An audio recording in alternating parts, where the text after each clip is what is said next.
عن عكرمة، نعم، أبو عبد الله مولى ابن عباس، اتهم برأي ما هو من آراء المبتدعة، نعم، الصوفية الخوارج، وأنه ممن يرى السيف على ولاة الأمور. وقد اختلف العلماء في هذا الأمر، فمنهم من أثبته إليه ومنهم من أنكره، قال حاشاه أن يكون يرى هذا الرأي. وقد جاءت بعض الأدلة كما ذكرها أخونا أبو العز تدل على أنه لا يرى هذا الرأي، وأنه يقبح رأي الخوارج ولا يميل إلى رأي الخوارج، ودافع عنه جماعة من أهل العلم أنه لا يرى رأي الخوارج رحمه الله تعالى، لكنه اتهم بهذا الرأي. ورأي الخوارج رأي قبيح، العلماء على ذمه والتشنيع على أهله، ومع ذلك تجد كثيرا من الناس في زماننا هذا يعتقدون رأي الخوارج، ولا سيما رؤية السيف. هذا رأي من آراء الخوارج يزن به الشخص أنه يرى رأي الخوارج، وهو السيف والخروج على ولاة الأمور.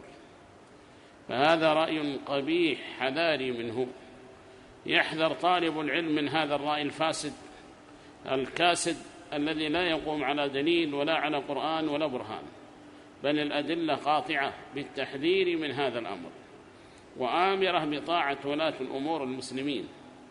وأما الكفار فلا طاعة لهم، ولن يجعل الله للكافرين على المؤمنين سبيلا، وإنما يتقى شرهم إن لم يستطع الخروج عليهم، وإلا يجب الخروج عليهم. إذا استطيع الخروج عليهم زحزحتهم وإبعادهم عن هذا الذي ليس لهم، وعن هذا الحق الشرعي الذي أخذوه اغتصابا له وليس لهم، يجب إبعادهم عن هذا. فإن لم يستطع إبعادهم يصبر حتى يأتي الفرج. وأما ولاة الأمور المسلمون أو ولاة الأمور المسلمين فلا يجوز الخروج عليهم، وإن حصل منهم جور حصل منهم ظلم، فإن المفسدة المرجوة أدنى، أو المصلحة المرجوة أدنى من المفسدة التي تحصل بالخروج. تقدم معكم من القاعد عند تعارض المفاسد والمصالح وترجيح أحدهما، وهنا ترجح المفسدة فيترك الخروج على ولاة الأمور. وقد جنت الأمة الويلات ولم تجني فلاحا من الخروج على ولاة الأمور منذ أن خرجوا على عثمان ومن بعده ممن خرجوا عليهم، والله ما رأت الأمة العافية، ونسأل الله العافية والسلامة. ونحن في اليمن قد أذاقونا المرارة بالخروج على ولاة أمورنا، وحصل مشقة على الشعب، حصلت مشقة على الأمة في هذه البلاد بسبب بذرة الخير وبسبب حملة راية الشر، بذرة الشر إخوان المسلمين، وحملة راية الشر، وهم هؤلاء الظلم الفجرة الإخوان هيجوا الناس على الخروج، وحصل سفك دماء كبير جدا. ولا زالت الشعوب لا تعتبر ولا ترعوي، مع أنهم قريبوا عهد بما نالوه من الخروج وما حصل لهم من الخروج، ولا زالوا يكررون الأخطاء هذه. ونسأل الله أن يهدي ولاة الأمور، فإنهم أحيانا هم يتسببون في إثارة الناس عليهم ببعض الأفعال أصلحهم الله، وبإمكانهم أن يتفادوا ذلك بإصلاح أمور شعبهم والبحث عن شيء من سعادتهم، والخير موجود، ولكن يتسببون أحيانا في إثارة، والشعوب إذا قامت من الصعوبة بمكان ردها وردعها فلا تستطيع، والله لو تقتل منهم 100 ما يبالون. إذا ثارت الشعوب صعب إيقافها وصعب وقفها وردعها. وما حادثت خروجهم على عثمان ببعيدة عنكم، أعني من حيث معرفتها وإدراكها، فما استطاعوا بعد ذلك، وعثمان سلم لقدر الله وأمر الله، وجاءوا باغين ظالمين مجرمين ثائرين على أصرح خلق الله في زمانه رضي الله تعالى عنه. فما ظنك بهذا الذي عنده من اللوث ما عنده ومن المعاصي ما عنده، وقد أثارهم المنافقون عليه، ووجدوا ثغرات واقعية في حياته السياسية، فلا شك أنهم سيخرجون سيثورون عليه. هم جهال بيتقيدون بالأدلة، أما أنت مقيد بالأدلة، مرتبط بالأدلة، مربط بها، وقد صانك الله من هذه الفوضى، فلا شك أنك تحجم وتصبر. والموعد الله، من ظلم سينال ظلمه يوم القيامة، ومن بغى أيضا كذلك يوقف على بغيه يوم القيامة. لكن العامي إذا أثير لا يفكر في هذا ولا يبالي به، ونسأل الله العافية والسلامة. فالذي ننصح به ولاة أمورنا هنا وهناك أن يتقوا الله في شعبهم، وأن يحاولوا يوفروا له أسباب السعادة التي يبحث عنها لتهدئته والأمور الضرورية التي يريدها. وننصح الشعوب بالصبر، وأن تتقي الله في ولاة أمورها، فإنهم غير معصومين. لا يستفزكم مجرم من المجرمين ويثيركم مجرم من المجرمين على ولاة أموركم.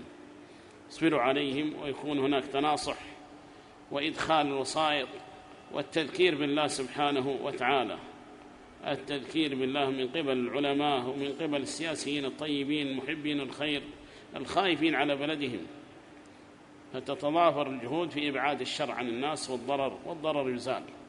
واجب إزالة الضرر، هذه قواعد متينة في الشريعة، لا ضرر ولا ضرار.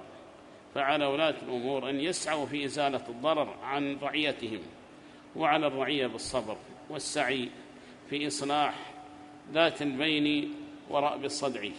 أما هذه الفوضى ما أنزل الله بها من سلطان، وربما الشيطان يوعز إليهم أنه تحقق بفوضتكم هذا أن الأسعار نزلت وأنهم رعوا وأنهم تركوا الباطل. يا أخي هم قد رتبوا لهذا قبل ما تخرج، رتبوا لهذا الأمر والوضع هذا قبل ما تخرج، وإلا ما معنى توالي الأحداث هذه توالي الأحداث ما تدل على أنه من أجل خروجك هذا فعلوا.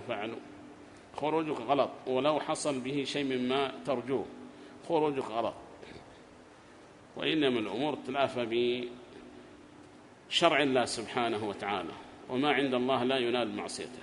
نحن لا نفرح أنه حصل لنا كهرباء وحصل لنا كذا بمعاصي جرجرت هذا أو أتت بهذا، لا نفرح. نحن نريد شيء بطاعة الله يأتينا، نريد شيئا يأتي بطاعة الله لا يأتي بمعاصي وقلقلة وسفك دماء. والله يا واحد يموت على المسلمين عزيز ونفس عزيزة كريمة بسبب الفوضى وبسبب إيش جنينا من هذا الذي أتيت به، أن ذهب بعض المسلمين وزهق دمه وقطع الطرق وعطلت كذلك أيضا التجارات. هذا كله ما هو بصالح البلاد. ولكن كما سمعت آنفا ولاة الأمور أصلحهم الله ورزقهم البطانة الصالحة هم الذين ربما يتسببون أحيانا في مثل هذه الأشياء. فالدعاء لهم بالصلاح والدعاء لهم بالبطانة الصالحة، أن الله يهيئ لهم بطانة صالحة تكون بجانبهم تعظهم وتذكرهم عند الغفلة، وهكذا تخوفهم بالله عند القصد للشر، خوفهم بالله سبحانه وتعالى وتذكرهم عند غفلتهم. الحمد لله الذي سلمنا أهل السنة من هذا البلاء، سلمنا الله. وإن كان بعضهم لا يرضى بهذا الكلام، نحن نرضي ربنا ما نرضيك أنت. هذا اعتقادنا اليوم وغدا وقبل غد وأمسي، هذا اعتقادنا إلى أن نموت، واعتقاد سلفنا أن الخروج على ولاة الأمور ما يجوز. ولو زعمت وأوعز إليك الشيطان أنك حققت به شيئا فإنك ارتكبت حراما. فالصبر هو الذي أمر به رسول الله الصحابة وأمر به الأمة، أننا نصبر ونحتسب وندعو الله بالفرج، أن يأتي الفرج من الله. نحن قد هدأنا في جانب الخروج، هدأنا فترة ورأينا أن الخروج ما فيه خير، وأن الخروج جلب على البلاد وعلى اليمنيين بلاء عظيم، لكن ما ندري من الذي أوعزهم على الخروج الآن. وربما يعودون للخروج على كل شيء الآن، يقولوا قد حققنا كذا إذا نخرج، ضغطونا في كذا، على كل شيء خروج، على كل شيء خروج. لا حول ولا قوة إلا بالله. انظر للشيطان كيف يتلاعب بالناس، ونخشى أن يكون وراءها أولئك الذين كانوا وراءها قبله، ممن قد علمتم شرهم وعلمتم استغلالهم للفرص، الإخوان المسلمون المجرمون، فإنهم يستغلون مثل هذه الفرص ويكونون من وراء الداعمين لهذه الأشياء. وحسبنا الله ونعم الوكيل. ولاة الأمور أصلحهم الله يتسببون في أشياء هم في غنى عنها. ممكن أن تتفادى كهرباء يا أخي، الناس تعبوا في بيوتهم، شيبات مساكين ما يتحملون الحر والخير موجود، لا يطفي اليوم الأول اليوم الثاني. في ناس في الدولة ما هم ناصحين، ربما يتسببون في هذا عمدا، وصالحون كثير وناس من المسؤولين كثير جدا فيهم خير يحبون راحة شعبهم، لكن فيه دسيسة داخل الصف، هم الذين يحبون إثارة هؤلاء بطفي كهرباء، بقطع ماء، بقطع كذا، حتى يضعف أولئك المساكين ويخرجوا. تعبوا، الحق أنهم تعبوا، لكن لا يؤذن لهم بالخروج لأنهم تعبوا، وإلا الظلم حاصل والتعب حاصل والمشقة حاصلة، لكن رأب الصدع والنصح بين الرعية والراعي هو المطلوب شرعا، وهم ليسوا معصومين، يغفلون ويحصل منهم الخطأ. أما الخروج عليهم فهو حرام، لا يجوز الخروج عليهم بحجة أننا نريد كذا ونريد كذا.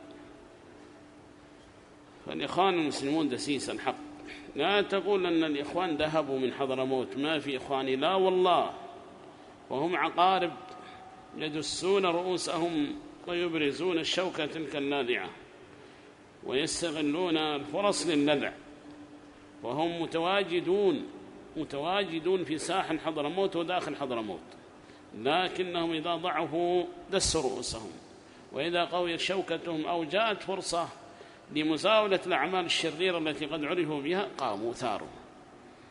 صلى الله العافية. الحمد لله على هذا المنهج، وهو المنهج السلفي الذي ربطنا بسلفنا رضي الله تعالى عنهم ورحمهم الله. نحن في خير والله في خير، إذا ثار الناس هدأنا